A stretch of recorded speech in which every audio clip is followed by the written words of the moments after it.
પોલીસે અમારી ઉપર બહુ મોટું એહસાન કરી નાખ્યું, કોર્ટમાં તારીખ પડે છે, અદાલતનું એહસાન અમે માની લીધું, આ બધું થઈ ગયું. એફઆઈઆર માં તમે લખાયું કે આ ફ્રોડ મંત્રી અને મંડળીના વ્યવસ્થાપક કમિટીએ કર્યું છે, તો નોટિસ હું કામ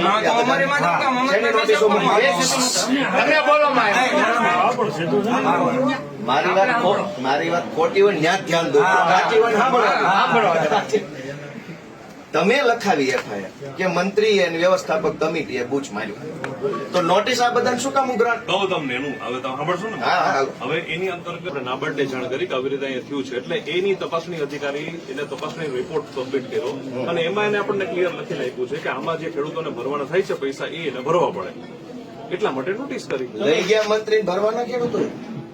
હું તમને હજી કહું છું, રજીસ્ટ્રાર છે ને, રજીસ્ટ્રાર ડિસ્ટ્રિક્ટ રજીસ્ટ્રાર જે ઓથોરાઇઝ પર્સન છે એને આપણને રિપોર્ટ આપેલો છે, એ રિપોર્ટમાં લખેલું છે ને એ જ પ્રમાણે બેંકે કામ કરે. સાહેબ આમાં એફઆઈઆરમાં તો તમે તમારા તરફથી